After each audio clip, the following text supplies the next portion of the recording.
Welcome back to the Quantum Guide Show. Today, in episode 181, I'm very happy to continue where we left off last month with part 3 of Harness the Simulation with my merry panel, Stephen Stathis, Jennifer Halcame, Don Rogers, and Canadian Spinja. Just as a reminder, a little bit of an introduction for each of my guests. Stephen Stathis created and hosts the popular podcast and channel called BG Cast, the podcast that covers the Great Awakening live and is a multifaceted podcast that covers everything going on with the Great Awakening on planet Earth. Canadian Spinja is the creator of her YouTube channel, hoping to empower and inspire people to do things for themselves, share alternative healing modalities, save money, and embrace the feeling of creating. Don Rogers listened to a podcast about the Super Space program, and it immediately resonated with him.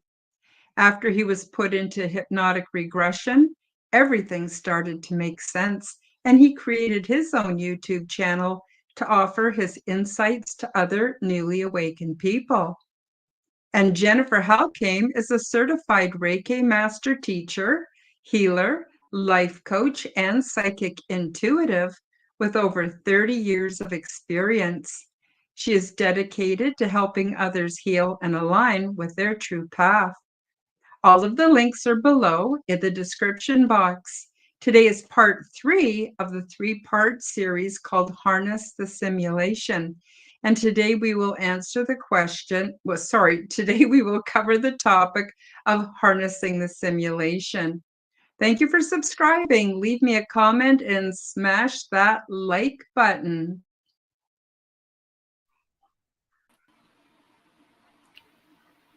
Don and Spinja, Stephen and Jennifer, welcome to the Quantum Guide Show. How y'all doing today?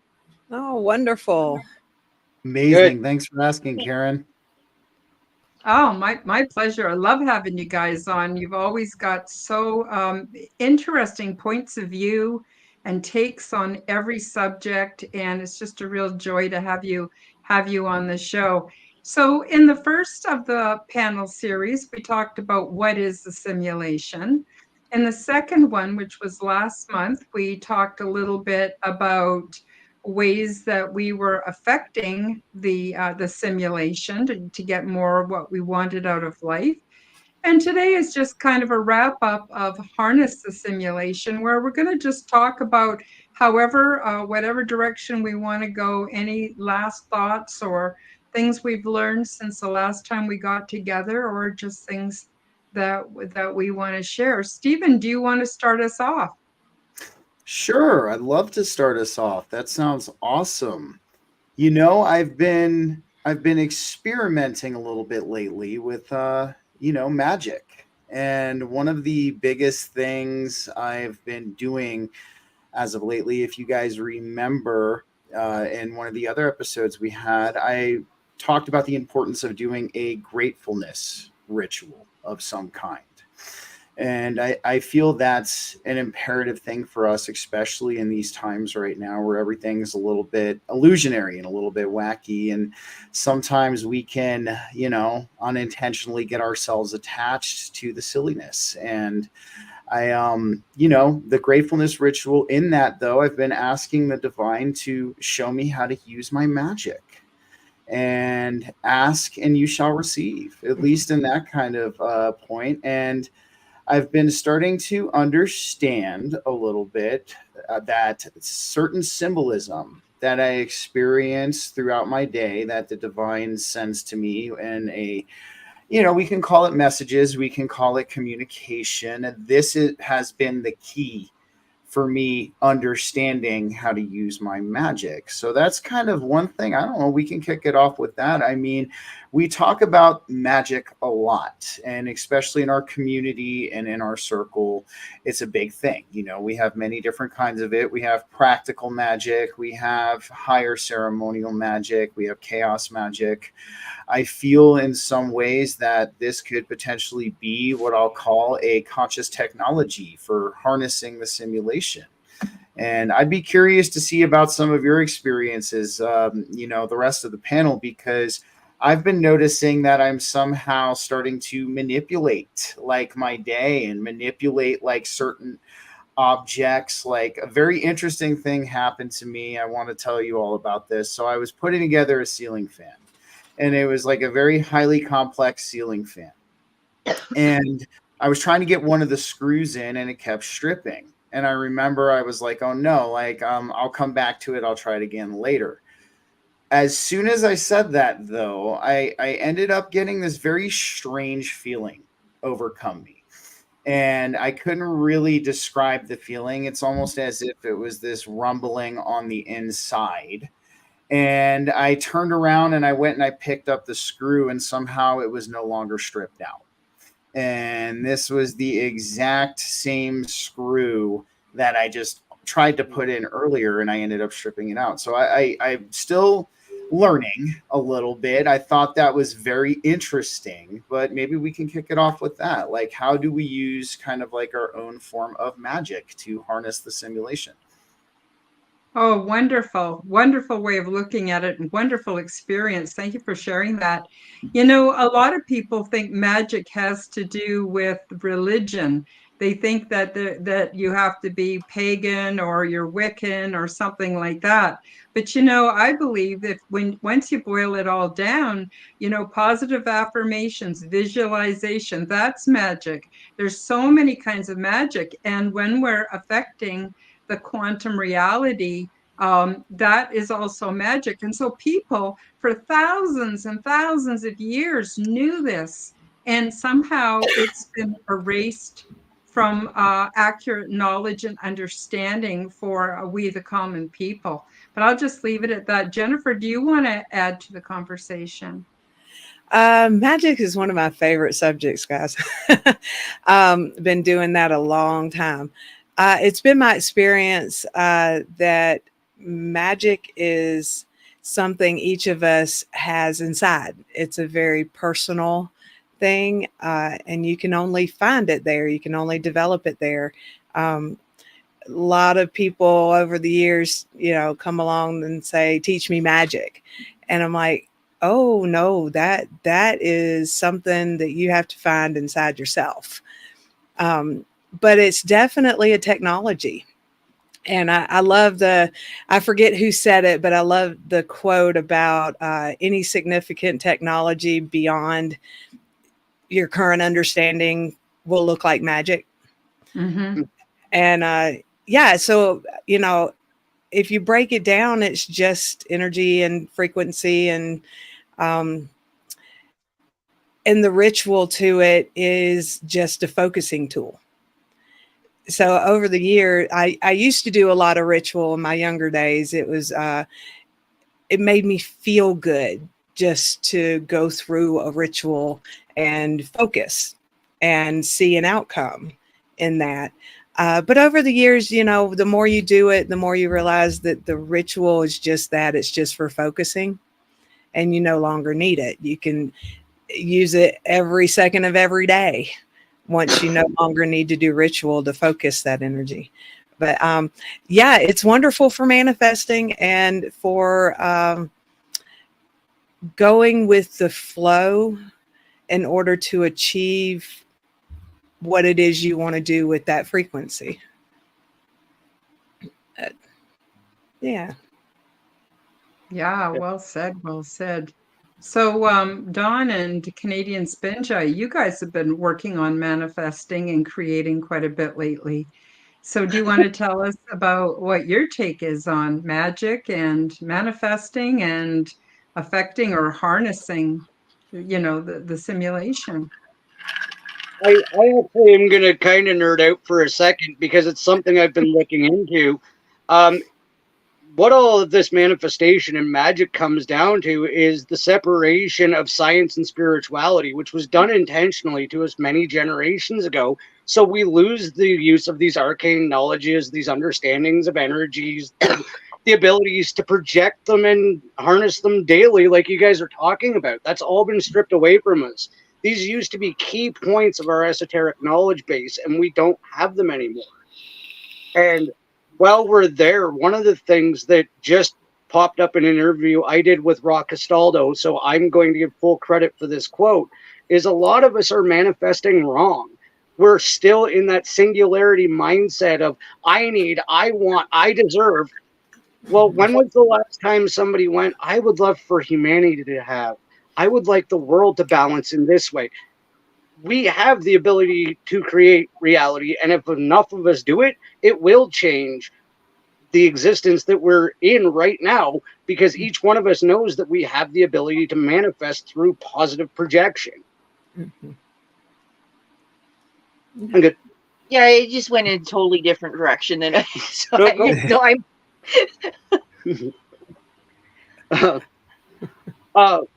And on a weird note, on our honeymoon, I'm just going to talk about yes. manifestation. Her and I went to the co-op store and we were buying some horrible treats for us because it was our honeymoon and we were experimenting. Right? So we went down the candy aisle and had a blast. One of my guilty pleasures in this reality is the candy known as Red Hots. Not once but twice, I have had a mishap with Red Hots. The first time, I will own it, was completely my fault. I grabbed a box of Red Hot Cinnamon Hearts and screwed it up. You got mixed up because it's the hot tamales that you like, not the Red Hots. Yes. Red Hots are the hearts. That's why that happened. Yeah. So the second time, I actually bought the right box. Spin looked at it, went, yeah. Before I put it in the cart, we both looked at it. It's like, yeah, that's what I want. We got back to the hotel room, went out for dinner, came back, and my hot tamales were Mike and Ike's. Wow. No shit. No joke, because like I even like I made sure to check because the look of disappointment on his face when he opened up the Red Hots and they weren't hot tamales, right? So I'm like, I'm watching this. I'm gonna make sure that he gets the right box, and no. So just the weird creativity our minds and this reality has, it is absolutely magical. It sure is. Yes. I'm going to tell you guys something weird that happened to me. I was a single parent for most of my kids' childhood. I have 2 children. Well, they're grown up now. But anyway, one time we came out of the house and I accidentally took the wrong keys and locked us out of the house. And we had no way of getting into the house. And we checked the windows. And of course, I had everything, boards in every window, like Fort Knox, for personal protection and living in the city and stuff. And the kids and I are walking around the house going, how are we going to get in the house? How are we going to get in the house? And all of a sudden, my daughter's on the inside of the window looking out, waves at me, goes over to the front door and unlocks it and lets my son and I in. I said, how did you get in the house? She says, I don't know. I just knew I had to be in the house. And so all of a sudden I was in the house and I can't explain it.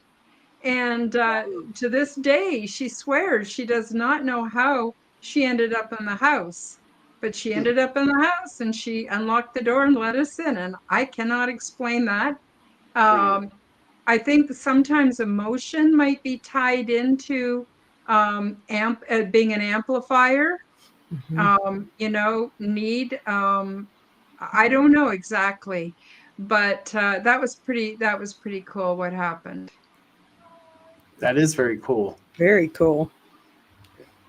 I know Spin has been picking up a lot of valuable pointers about just general practices on navigating the matrix and making it easier, or holographic reality, just easier little things to pick up along the way that are tools in your tool belt, as she calls them. And like the one she's got written down just to try and get her back into this is the get in, get out. And it's a principle that I never was even aware of until we got together. So So it's basically using the ugly of the Matrix construct against itself. I don't know if that's considered magic, but I'm just going to share something. And so this, when I share this, sometimes it tugs at the heartstrings. Just know that I'm over it. I'm okay. It's part of my past learning experience and all that. So there was a point where I was a single mom, and I was in a horrible custody battle. My ex wasn't physically abusive, but every other form. And so I was at and it was a battle that should never have happened. But anyway, that's neither here nor there. I really didn't know how to deal with it and how to do it. And at the time, my mom had cancer. I was just an absolute wreck. I'd left him, just started reestablishing a home for my son and all that. And so when it came to the point of going to get a job, I had to make some decisions. And, because where I was living, I would be basically working to pay for daycare. And it's like, is it worth it? And then I was also rebuilding. And so I also had I've got pretty bad social anxiety as well. And at that point I was an absolute wreck. And so I weighed everything out. There's also the other piece about how messed up. I don't know about the States, but and this was Ontario. I don't even know about Alberta, but Ontario, Canada. The family court system, it's open-ended. He could pull me in at any time, anywhere, and he did. And so I got to the point where it's like, okay, I don't have enough emotional stability with everything that I've been through that I could maintain a job, because I'm balancing single parenthood. I'm dealing with a sick parent, all of this stuff on top of not knowing when the hell he was going to pull me back in. So I'm like, all right, you know what? This system is going to pay for itself. So yes, I was on social assistance or welfare, whatever you want to call it. I did use legal aid. But I also was not going to go in debt and put my son in, my son's future in jeopardy. I wasn't going to find a way. I wasn't going to go find a job and get myself tens of $1,000s in debt to fight this fight that shouldn't be. So yes, I did collect welfare for a while. Yes, I did use legal aid. But in the meantime, while I was doing that, I was also looking after my son. I was looking after my mom, and then I had some side gigs, which I did claim. My social service worker actually told me I was too honest. But anyway, so where I'm going with that is I turned it around. You're going to keep me trapped in this system? Well, this system's going to pay for itself. Loopholes within the matrix, basically. Oh, yeah. I feel that's magic. Sorry, Jen. So I was just going to say, I feel that's magic. What were you going to say, Jen? Yeah, I really like that, actually, because they do trap us in this system that's a no-win kind of system, and I love that you got it to pay for itself. That's wonderful. I agree. I think you got to raise your kid. Yeah. I agree. That's one thing I've always been.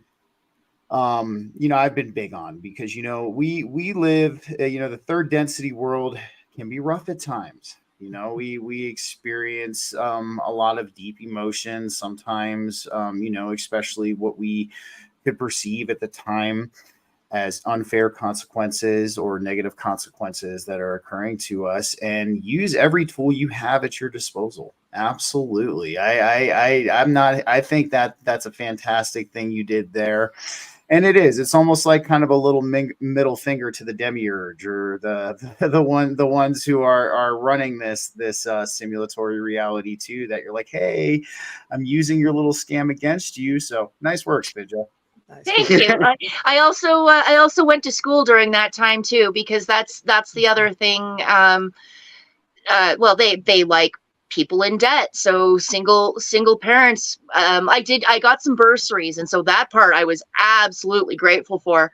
And when I got my student loan, like my son and I were living high on the hog. And I mean, I've had to pay it back, but it's because of this situation that I was forced into. It's like, I'm not going to sit around. I'm not going to be a victim. I'm going to make it. If I can't be free, then you're going to pay for it yourself. Mhm. I love that. So I was going to ask you guys, for the listeners and the viewers, let's give some practical suggestions which you could look at as steps that people could try that maybe they haven't thought of before. A big one for me is to write down in a book what I want as though it's already happened and I've already received it, and putting in a lot of detail as to exactly what I want, which requires a fair amount of forethought, so that I can be sure, because we don't want to kind of litter our lives with half manifested things that we change our mind halfway through and then we switch to something else. To me, that just sort of muddies the whole playing field. So I write in my book, I call it my magic book. It's just a book from the dollar store, but I write in there when it comes that I really want something and I put a lot of thought into it. Like, for instance, manifesting really good quality housing for myself is when I used it last. And I put in all the details, everything, like even the kind of bathtub, and like I was really specific, and I write it down as though it's already happened. And I also write in that it happened sooner than I thought it would happen. So that sort of puts a bit of a time parameter on it. I'm just wondering if you guys have any practical steps or suggestions that people can go, oh, I want to try that, and they can actually start working on it tonight. Awesome. I'm definitely not an expert. I'm still a rookie in this department, but one of the ones that I didn't even realize I was doing it with surprising results is just playing a game with Dawn. Wouldn't it be nice if? Wouldn't it be fun if? And there's been so many times where I've said that, and that if has turned out to be what I wanted. Our wedding. Oh yeah, I guess there'd be that too. Well, even the journey. Yeah. When we purchased a Dodge Journey a few years ago, and I wasn't really familiar with it. All I knew is it was red and it was pretty cool. And so when we pulled into the dealership, I saw this vehicle and looked like a minivan. And then, like, oh, well, that's red and that's pretty cool. Wouldn't it be nice if that was, like if we could have that down the road? And so we pulled in beside it. It's like, no, that was our car. That's so awesome. I love that. I love that. Mine's fairly similar to Karen's, actually. I don't write it down, but I visualize, like if I'm doing a meditation, I'll visualize myself where I want to be and what I'm doing and who I'm with. And it's probably why I have so much goddamn deja vu, because I actually feel like I'm experiencing these things sometimes almost in an OBE state. But it's just from a basic meditation and then deep visualization and trying to smell it, trying to feel it, trying to touch it, trying to taste it, trying to talk to the other person that's there while I'm there. And then, to steal a line from my dad, I shit you not, within weeks or a month, I'm doing that thing. Mm-hmm. Cool. Yeah. Like, that's my go-to right now. I love that. Stephen, do you have any practical steps that you recommend? What are your favorite methods, I guess? So I really like what Donna and Spinja said. One of my favorite, I have a few practical steps that I would recommend, and I've been using this word a lot lately. In fact, I was happy to know that Chris liked this word too when we were chatting at the gathering. I call it the inner standing. And what I mean by the inner standing is we cultivate that inner understanding of the divine nature of this reality, this existence, and our divine nature within us. Now, I feel this is a big thing, and it's not as hard as a lot of people might make it out to be. It just takes some time and sitting, and whether through meditation or any kind of ceremonial ritual, if you want to imbibe in entheogens or psychedelics as well, that's totally up to you. I mean, that's a good way to do it also. It'll show you glimpses of that. So that's one of the first things I would recommend. The second one is putting yourself into a state of giving. And so the alchemist, Sarah Elkaldi, who I've had on my show before, she did a great episode on this, on manifestation and magic. I highly recommend everybody checks it out. But she talks about how normally we're in a state of receiving with the divine. We're receiving, the divine's giving us communication, the divine's giving us small manifestations of things that we actually need, things like that. But in order to take it to the next level, at least in my opinion, you have to put yourself into that state of giving with the divine. And a great example of this would be, let's say you really need $100. This is just a simple analogy I use. And the divine comes up and goes, "Here, Steve, I'm going to give you this $100. And I'm like, "Oh, thank you. I really needed it right now. But since you were so awesome and did this for me, I'm going to give you 20 back." And what this will do is this will cultivate this state of giving with existence. So when you increase your frequency from that state of reception into that state of giving, it's almost as if reality takes a new size and shape, or a new appearance, at least from within. And you'll start to notice that your manifestations start to truly come to fruition at a faster rate, because the divine's seeing he's grateful. He's grateful for what I'm providing, or what we are providing for us. And with that, I'm going to reciprocate that frequency. So that would be my second tip. And it's just as simple as giving back to the collective. If the divine helps you and helps you, assist you in something that you truly need, I mean, give back in some way. That's a really good way to kind of work with this loving, reciprocal relationship that the divine has. And then the third one, it would be, honestly, this is something I don't think a lot of people think, and I've heard you guys talk about it like in little nuances. So dictate between need and desire. So one of my favorite quotes from an old show is true strength comes from a need, not a desire. And we can kind of really take a look at that when we're manifesting and when we're trying to use magic to harness the simulation, because when we truly need something, we're all in. Are we not? Yeah, I mean, when we truly need something, like when Karen was talking about housing, and Spinja was talking about the red van, things like that. When we truly need something, that energy field of that need that's tied in with our emotions, that's tied in with our head, our heart, and our hands, that is to be said as well as a tip for this type of manifestation or magic, is to truly need it. When we desire something, a lot of times when it comes to desire, we're kind of half in, half out. We're like, yeah, I'd really like it, or I could potentially want it, but do I truly need it? So that's also something to consider when you're working with, manifestation and magic, is to understand the difference between need and desire. And if you truly need it and it's something that is for you, you will get it. Trust me on that.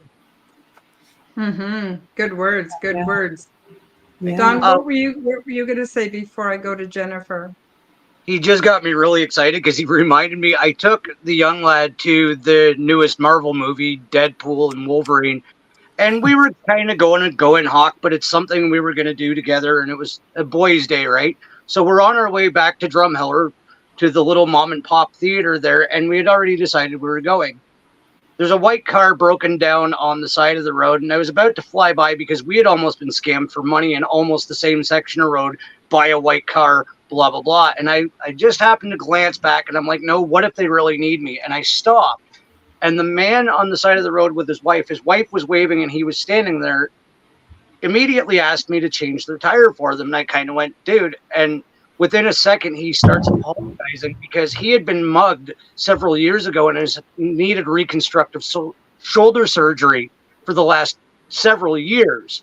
So he couldn't physically change his own tire, right? So I don't mind. I'm a good old boy. I jack his car up and change his tire for him, and I go to put his tire back on and send him on his way, and I'll wish him well. He's got to go back to Calgary. He can't even go to Drumheller. And he insists I take $20. I'm like, nah, man, give it to somebody who needs it, even though we did. He's like, no, you take it. Which was the exact price of the movie admission for me and my son to go watch the new movie. Oh, funny. That's awesome. That's awesome. Yeah. It's wonderful. Yeah. Cool. I just wanted to throw that in. No, dude, that was great. Jennifer, do you have some tips you want to give the listeners and the viewers? Sure. Yeah, I agree with everything you guys are saying. Those are all wonderful tips. If I had to throw in a few more, I'd say, first of all, learn how to ground yourself out. Learn how to connect with the Earth's electromagnetic energies.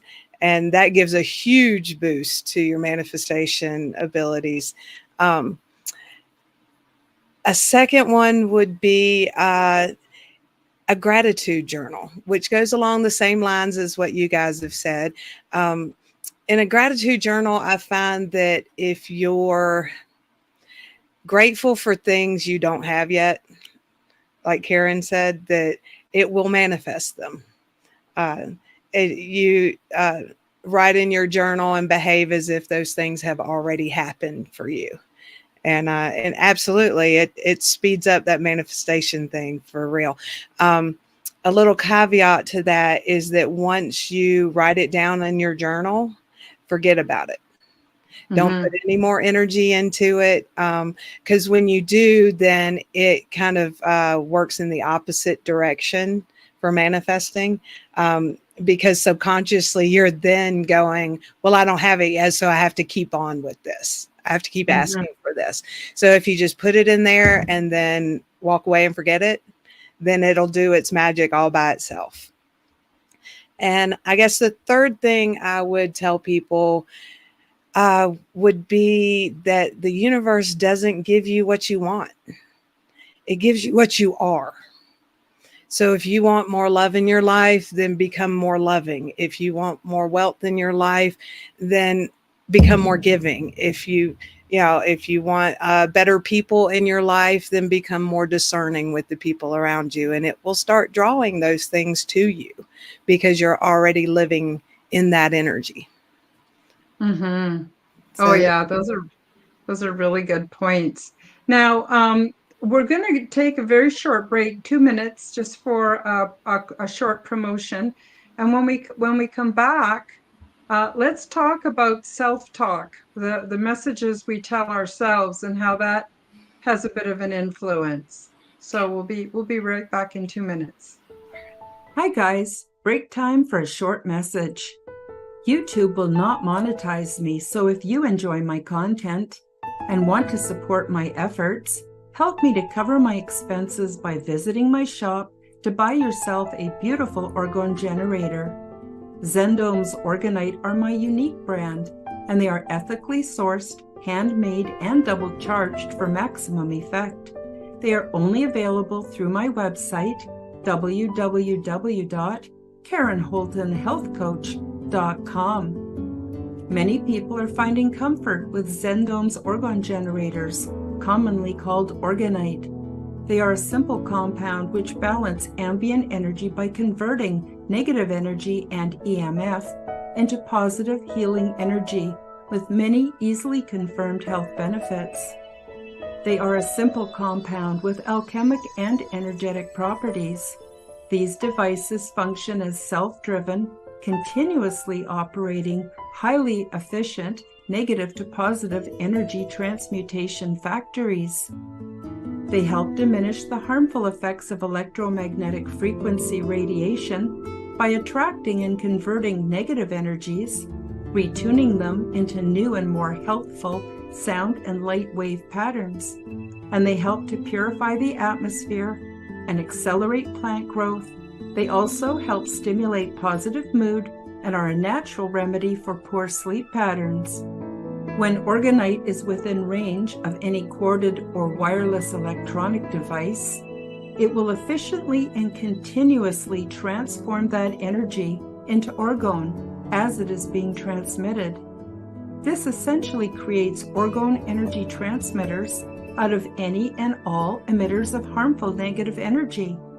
You can use these devices for focusing the mind, healing, meditation, and for spiritual growth. Zendome's Orgonite are my unique brand of orgone generators, and they are only available through my website. Don't be fooled by imitations. Check out my website to see my latest selection at www.KarenHoltonHealthCoach.com. That's KarenHolton healthcoach.com. Check them out today. Now, let's get back to the show. Oh, we got to bring Dawn back. There we go. Yeah, I accidentally hit no, that's okay. That's all good. So I have to tell you something that happened to me recently is I caught myself going, because you know how a lot of things you have to pay for, you know, like for instance, even some social media platforms that we think of as free, if we become members and pay to be on there, we get better service and things like that, right? And there's just no end to little expenses here and there, and you know, for your word processing, and it just never ends. And so I was like wanting to only have free stuff for the longest time, and I kept going, I can't afford that, I can't afford that, I can't afford that. And so what I've stopped doing that, and more recently I've started, sure, I can do that because I can afford it. And what a difference in the energy of everything. And it was just the habit. I just had the habit of thinking that I couldn't afford anything because I cut a lot of corners to get to where I am now, right? And I don't mind doing that, but it's just the habit. And then just switching it over to, sure, I can do that. I can afford that. I want to build on that, Karen, because like what you were starting saying about the self-talk. I think I've shared this story before, but I think it's worth repeating because it was huge on how I got myself out. So this past winter was crazy. Dawn took a time out, and so it was just me earning the money, and we'd had some issues with our hot water heater. It had leaked, and when we didn't know, and now the landlady took care of the water bill, but that left us with a really huge power bill. And I was sitting at my sewing machine one day, and I'm like, how am I going to do this? How, like, I'm screwed. I don't know what to do here. And then there was like a little voice inside of me that said, you're doing it. You're already doing it. You are sitting at your machine. You are earning money that you are going to use to pay that power bill. So you're already doing it. So the takeaway from this also too, if you're feeling discouraged, also take a look at what's going around. You might actually already be manifesting what you need, and you're so frustrated and clouded, and it's already happening. And that also led me into the shift, very much like what Karen just talked about. Things are a little different now. It's like, okay, yeah, maybe there is some wiggle room here because I'm doing it. I'm working on it. There's nothing more that they can get from me because I'm doing it. I'm working. And that actually kind of leads into the change in my self-talk, because as I was telling Karen before any of you guys got here, I actually just took my old job back, the one that I've told everybody was the best paying job of my life, but I couldn't handle it because my boss was abusive. Circumstances have changed in his reality, and he now needs me desperately. I have now put it forward to him that I know my worth, and this is the way I will return to work for you at my old wage. And I go back tomorrow. Had I not had that 10-month break to just learn about myself and learn how to talk to myself, I would have crumbled and crawled back to him months ago. So it is all about self-talk. And another thing that we've learned is we can live on her income alone, and mine is almost $30 an hour. So we know how to play this game now. Oh, fuck That's no. awesome. Spinja. Very nice. Well, it's like what Steven said about, if you have a need as opposed to a want, right? The energy is different when you're manifesting for that. Yeah, that's awesome, Don. Congratulations. Congrats, man. I'm happy for you too. Oh yeah. Oh yeah. We can breathe Well, again. I know how that is, man. I've actually, in my spiritual evolution, I've dealt with negative consequences from negative self-talk. And, I needed to learn that though, because it really showed me the value of loving yourself and having love for yourself. One of the biggest instances I had was about 5-6 years ago. Not where I am today. It's interesting how each year goes by, you feel like you peel another layer off of yourself and this whole thing, and you grow a lot more. But, I'm hypercritical of myself sometimes, especially with performance. And you guys know I'm like an avid fitness enthusiast. So there was a little bit there where I wasn't making progress with what I was doing. And I would get upset at myself and my body, and I would say mean things to it. Well, what started to happen is the body didn't like that and did not appreciate that very much. And the body started to get injured quite a bit. All of these pains started coming up. All of these older injuries, older issues started to come up. And it got to the point where, I felt like I was a broken down 1986 Chevelle or something like that, sitting on the side of the road, just in a lot of pain. And then this is when I started to truly, I forgot the philosopher's name. I'll have to look it up, but his motto is no negative self-talk under any circumstances. And I'll get to why that's so important after the story. So I started to change my tune. I started to be grateful for my body and what it does for me each day, especially, being an electrician, active job. I need my body. I need to move around. And as soon as I started to showcase that gratefulness, as soon as I started to say positive things about what I'm doing, and oh my God, it was like night and day. All of the aches and the pains and the injuries dissipated. I started to make progress in the things that I was doing. And, there's something to be said about loving yourself. And I know when, we get into these intense periods of frustration and, we get into, periods of high emotion, it's easy for us to do that. But one thing I want to bring up, we've talked about this before.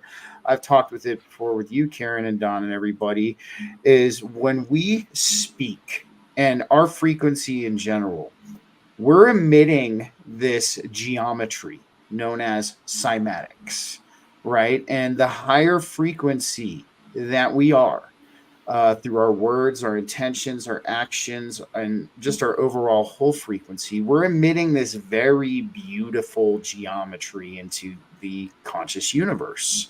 And this even ties kind of into Dr. Emoto's experiment with the ice crystals.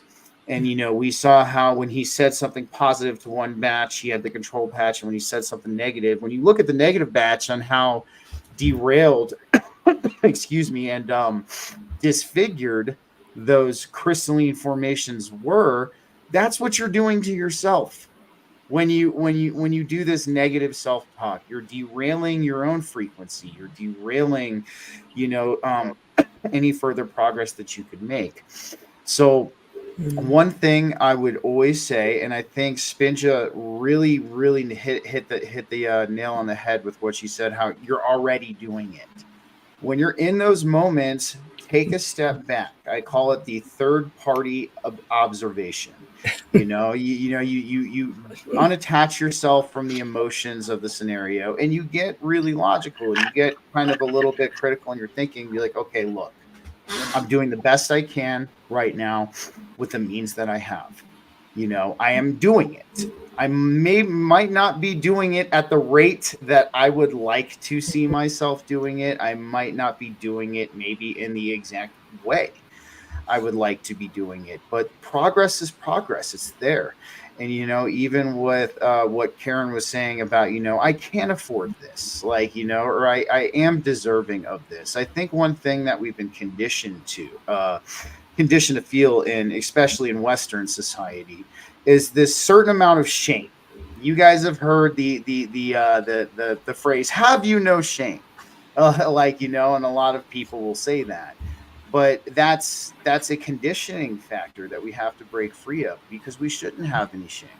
We're all beautiful, loving, amazing human beings who are deserving of the good things that come to us and the needs that we have. So the one thing I could leave with all the listeners, anytime you think about negative self-talk, look at that Dr. Emoto Ice Cube where he spoke negatively to it. And that's what you're doing to yourself. I agree 100%, Stephen. I have a past similar to Spinja's. I was a single parent raising kids on my own, and I got so downtrodden and that I didn't realize I deserved better. I didn't feel I was worthy of better. And when I finally moved into some really good housing, where I'm happier than I've ever been in my life. I just love it. I got privacy, peace, quiet, beautiful yard. I got just lots of space. It just is so perfect for me. And I said to myself, why didn't I let myself have this before? And it was because I didn't think I was worthy. I had to get to the point where I desired it so badly that I knew I was worthy and I was ready for it. So I think that's another thing we might want to look at is, do we believe we're worthy? And of course we all are, but we can get caught in a mind trap or a mind virus, and it's being self-aware to the point where we catch those thoughts and those feelings, and then where did that come from? And that's bullshit, and that's, I don't need that anymore. And I want to tell you one other thing that happened after I moved into the house. I went for 2 years going, oh, I can't afford any furniture. I can't afford any furniture. Well, finally, I made myself an affirmation, a sticky. I actually have it right here. I don't know if you can read it or not. It says $10,000. Thank you. And I had it stuck on my desk here, because I figured out that all the furniture I wanted would come to about $10,000. Well, the funny thing is I didn't get the 10,000 in cash. What I got was the exact couch I wanted. I just happened to get the urge to go into the restore, and someone just dropped it off as a donation. It was in such perfect condition. Just happened someone I knew had a truck and went and got it for me. For $250, I had this huge sectional couch with love seat and 2 huge ottomans that you push up to the couch, and it turns them all like chase lounges, like perfect for watching TV, right? I found the recliner I wanted for my family room, brand new, on sale, under $400, just happened to have enough money for it. And this went on and on. Everything that $10,000 was going to buy, I got. And then I went, oh my God, I got everything. I got my $10,000 worth of furniture. And now my place looks great and it's super comfortable. I'm so happy. And I still have my note up that says $10,000. Thank you, just in case the universe wants to give me an additional blessing. But point is why did I go without for so long? And then I found out how easy it was to get it, and I deserve it. We all do. We all do. And it's a lot of it is just that mental processing, guys? Mhm. Absolutely. Absolutely. That's a beautiful story, Karen. I love that. I have had some similar things happen to me along the way as well, where I asked for money for a particular purpose, but then I didn't get the money, but the purpose made itself so that I could afford to have it, you know. Yeah. So yeah, in fact, my teeth were actually one of those things. When I was 17 years old, I got hit by a drunk driver and ate the steering wheel because I was silly and didn't believe my parents when they said put on your seatbelt and all that kind of stuff. And it knocked all my teeth out. For years, I had lots of problems with them. And there came a point about 7 years ago, 6 years ago, where they told me they were going to have to go. They were all too loose, and they were going to have to pull all my teeth. Well, I kind of freaked out, needless to say, and I sat on my front porch just in tears, going, "Please send me the money. It's $100,000 surgery. I do not have money for," and and that need manifested it, and a periodontist came along and said, "Yeah, we'll do it pro bono." And I went, "What?" I know.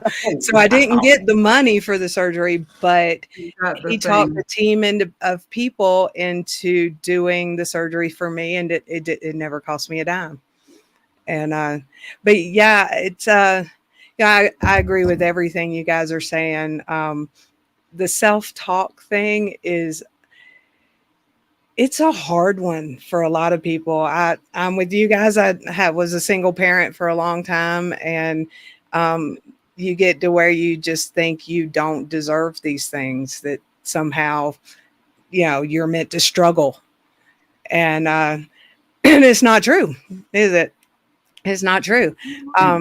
So what I did was I did start noticing that that dialogue, that self dialogue, and that it was being pretty mean to me.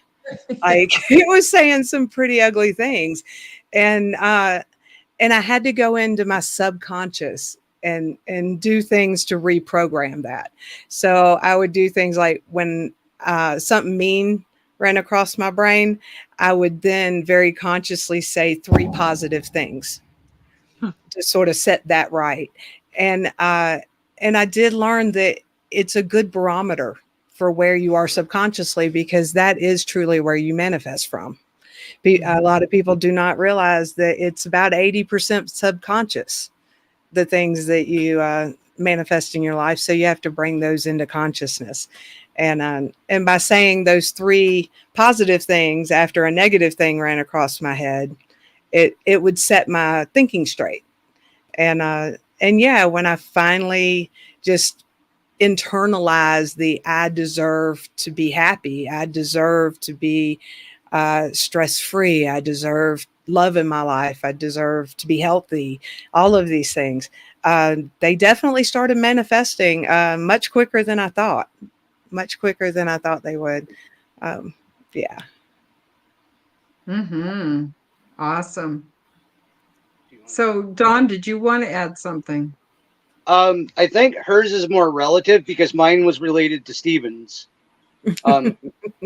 Yeah, it is related. I won't get into details and stuff, but a lot of people know that I'm in court proceedings right now to get the inheritance that my mother had left for me. There was a lot of interference and some overreaching and power grabs and stuff like that. And knowing the financial position I was in, because at the time when my father passed away in 2021,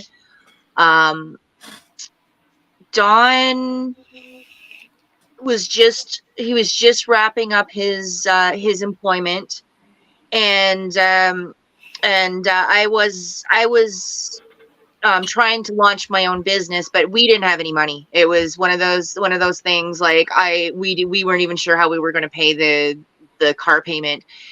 And so then I found out that the will was changed. I was a co-executor, and it was all changed and everything, and I did not have a leg to stand on. And so I mentioned it to a friend of mine who is a mortgage broker, and she said, just leave it with me. And so then she came back a few days later and told me, she gave me the phone number of this lawyer and told me to give him a call. So I called him and just explained the situation, and he said, I'll take your case pro bono. So, and like I even told him, like I said, like after the money comes, like I'm happy to pay you. And he's like, no, he says, we're in a situation right now where we can do this. So I was never supposed to be able, like things were manipulated, and I was never supposed to be able to fight back. And it was the way they were manipulated was that they were expecting me to not fight back. So yes, Jennifer, what you said about your situation, it really resonated, and it's the need thing, because yeah, anyway. I'm with you. I'm already dealing with stuff like that too. So I understand how crazy that can be. Mm-hmm. Mm-hmm. Dealt with it Oh, myself. Yeah. That's awesome, everybody. Now we're quickly running out of time, but I want to give each of you a chance to express yourselves. Anything you want to say that you know that you want the audience and listeners to hear, and also please tell everybody where they can find you. So for those that are listening on audio, it's beneficial to actually state the name of your Facebook page or your website or your YouTube channel or whatever, just so that they hear it, and because they don't always have the opportunity to go back right away and take a look in the description, and then you know how life moves on, but that way they at least hear it. So Stephen, do you want to start off with any last words of wisdom and where people can find you? And if you want to talk about anything upcoming you want to put a plug in for, go for it. Absolutely. Well, let's talk about where you can find me real quick, guys. You can find me on Forbidden Knowledge Network, along with Karen and Donna Spinja here at forbiddenknowledge.news. And I want you guys to definitely check out the 2 documentaries that are out as of right now. We have Occult Louisiana and JFKX, and part 2 is coming out soon, Doors of Perception. Definitely looking forward to that. And you can find me always there. You can also find me on Rumble and YouTube under BG Cast and all other major podcast platforms. And you can find me on all social media under BG Cast, from Facebook to Instagram to X. X is primarily where I'm at, but I do visit Facebook and IG as well. And the one thing I could leave with everybody is this. I mean, just as we were talking about, cultivate your understanding. Understand you're a beautiful, amazing human being who's deserving of everything that life has to offer. It's a huge thing to remove this conditioning. I can attest to that. There's even conditioning that exists in our subconscious that we don't know is even there. And what it does is it takes just that time to sit with ourselves, to get to know ourselves, to get to learn ourselves, to understand that this is there, and to remove it. Don't talk badly about yourself at all. Just like I said, anytime you feel something negative coming up in your mind, think about that ice cube that Dr. Emoto said, I hate you, and look at what happened to it. And also, the number one thing I'm going to say is, remember, we're in some very funny times right now. We're being thrown a lot of illusions. The best thing we can do is cherish our community, cherish our tribe, and to have a solution-based mindset when we're dealing with what's to come and what we're dealing with at this point in time. And that's what I want to leave everybody with. And thanks again for having me, Karen. This has been awesome. Oh, my pleasure. My pleasure. Jennifer, do you want to tell everybody where they can reach you and any last words of wisdom? And what are you working on these days? Not to be nosy. Yes, I'm Jennifer Halcame. You can find me on Facebook. I have my own personal Facebook page and also a work one. Um, you can also get a hold of me at jenniferhalcome at gmail.com. So thanks for the shout out on the documentary, Stephen. That's awesome. Anytime. Yeah, so that's what we've been working on is the second documentary, Doors of Perception.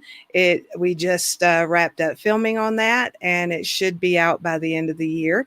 Until then, check out our first documentary, Occult Louisiana, Forbidden Knowledge.